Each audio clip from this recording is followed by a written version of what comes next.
Hey, what's up, guys? So I made a Reddit post around a day and a half ago saying I was willing to make a video answering all your guys' questions about like production or behind the scenes stuff, teams, players, whatever, stuff like that, the stage, about Overwatch League since I was there over the course of the preseason. And here it is. I'm going to be answering all the questions in that Reddit thread. 126 upvotes. We got about 50 comments. So let's go ahead and go through it. Alright, so first question. Lapis VGC says, "Oi, Michael, can you tell Dante that the Minecraft community is proud of him? Thanks." Dude, trust me, I think Dante knows you guys are proud of him. Who isn't proud of Dante, man? That was the first time on the stage. He performed like a beast. San Francisco did good. Hell yeah, man. Shout out to Dante. You did good, man. It was awesome meeting you as well. Dante's a cool guy. Next, we have Don Simeon. "You're the #2 memer in the world, but just wanted to say your content recently has been top notch, man. Great stuff." Hey, thank you, dude. I appreciate that, man. I've been working on the content.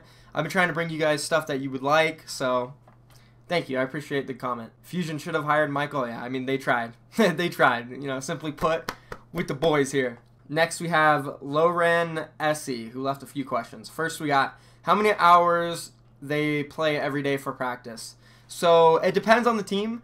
But most of their schedules are usually around, they wake up 9, 10 in the morning, they get breakfast, you know, some of them exercise, they do what they need to do in the morning, and then they get to the practice facilities, which is the Overwatch League facility, and they'll play around 12 Eastern in the afternoon to like 8 or 9.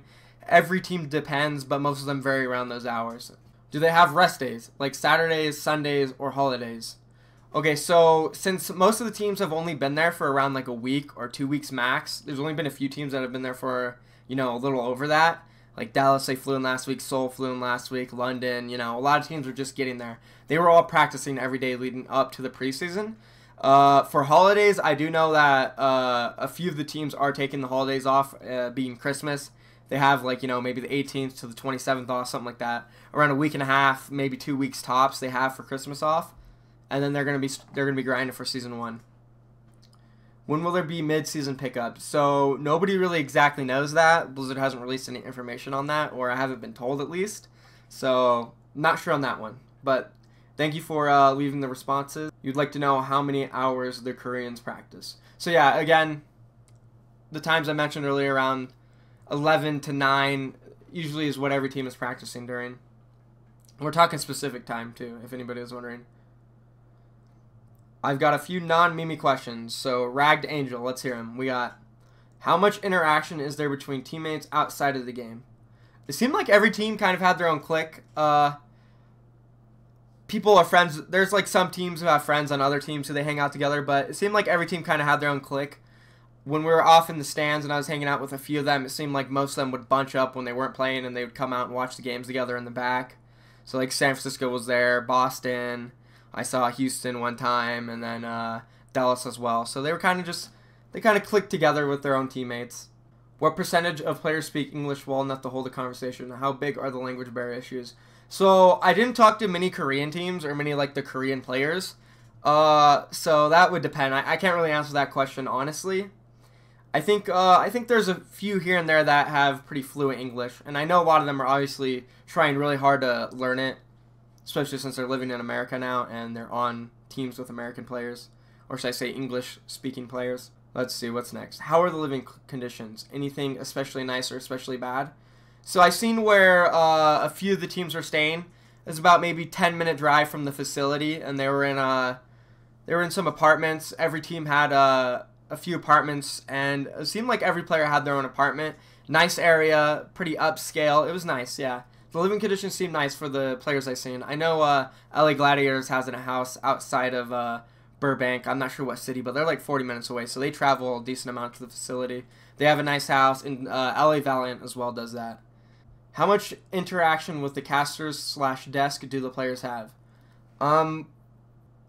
Okay, so I guess you're asking maybe how much do like the casters and the analysts hang out with the players? But then you put desk in there, so I'm not sure. But the casters and the players, they hang out. They're around each other. I understand that you can't play now because it would be unfair for the other teams, but if you could, which teams do you think you would mesh well with? So I think I'd mesh well with San Francisco, obviously, because I'm really good friends with Baby Bay. I've known him for like 8 years, so I'd obviously mesh well with them. Plus, I know how he plays. He knows how I play. We have the same like mindset when it comes to playing Overwatch. As well as I could mesh with Bishu and Remix as well, and LA Gladiators. I've played with them, so I'd be comfortable with them. But just any like dominant English-speaking teams where I can really control the communications and the pace of the team, I think I would mesh well with. Another question we have from Stuffers: why aren't you 1v6 in Overwatch League? Well, as the guy above said, Daffin Sirach obviously would be unfair. Come on, we're trying to be fair. So there you go, there's that. I know that Kungarna means kings in Swedish. This is by user63. I know that Kungarna means kings in Swedish, but why did you name it that? Any special reasons? Okay, so I get asked this question a lot, actually. Where does the name come from? So, no, I'm not Swedish. I don't know anybody Swedish, really. I have a couple Swedish friends, but... so back when I was competing in Paladins, about maybe 2 years ago now, 2.5 years ago, the game had just come out, and I made a team with a couple of my friends from older games, and we were practicing hard. We ended up being the best team in North America, and we're trying to find a name. I thought, oh, you know, we're the Kings because, you know, we're the best in North America. We're the best team in the game. I figured we're the Kings. And then there was a tournament, DreamHack, the first tournament ever, being held in Sweden. So I figured let's call ourselves Kungarna, which means the Kings in Swedish. And it's actually not pronounced Kungarna, even though that's what everybody says. That's what I say. It's Kungana. The R is silent at the end, so it's Kungana. I actually asked a Swedish girl in one of my college courses at the time how to pronounce it.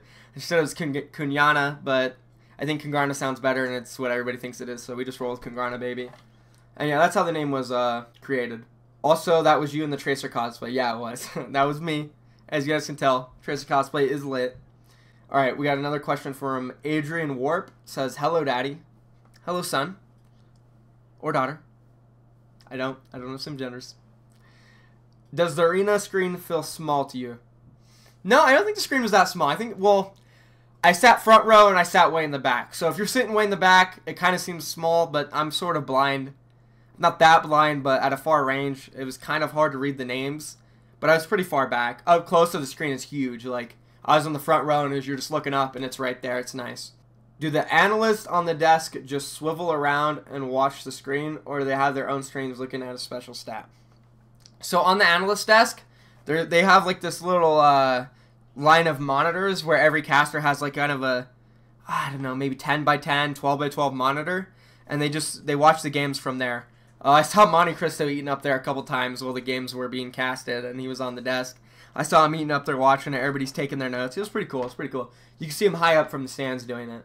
How did it feel seeing Effect in person? It was cool. I mean, Effect's a great player. He was watching. I could say this about like pretty much everybody. Watching everybody up there on the stage was really cool. Seeing how players seeing like the hyped players and like the really focused and calm players up there. It was cool. It was a cool sight to see. If you're in the Los Angeles area and you can make it to a game, go ahead. It'll be awesome. It was a great experience. Don't stalk me, dude. Says you looked thick in that Tracer cosplay. Thank you, thank you. All right, next one's from XHAD. What are the rules in terms of public interaction, i.e. social media use, grouping, and pugs? I'm sure Blizzard is going to make a statement soon talking about those things, so yeah, just stay tuned to that. Next question. Dylan Josh says, has Baby Bay's list of good widows changed at all after today? Today, I'm assuming that was yesterday, which was when they played London Spitfire. And I'm not sure. His list was specific on who he's played in scrims and on the stage. There's still a few teams they haven't scrimmed yet, so he hasn't really been able to fill out every single Widowmaker. So he was just going off of what he's played against. All right, next question. We have Star Killer 2. When you are in a match, do you see the healing orbs and beams in standard green, or is it set up like the team colors do? Oh, okay, yeah. So I actually got asked this question in person. So all the skins, all that stuff we see, that's what's it called? That's observer sided. So we can't see any of that. The players in game, when they're on the stage, they don't see any of that. They just see regular skins, regular game, nothing. We see the San Francisco Shock skins and all that, and the colored beams and the color teams. They don't see that. It's just normal without any skins. What is your favorite feature of the Overwatch Stadium, and what was something that the viewers at home may not realize while watching? Okay, so my favorite part was, especially the first game. So it was San Francisco versus Miami, and it was Dorado. And I think you guys could see it from home, but there was like the huge screen just going in like this, and I was in the front row, and it just felt like I was in Dorado. It was so sick. It was the coolest thing ever. I mean, it was massive, dude. Like 40 feet in the air, Dorado to your right, to your left. It felt like it was like real life. You were in Dorado. It was so cool. That was the coolest thing. I don't know if you guys can realize from like Twitch or whatever how like big and cool it looks, but in person it was awesome.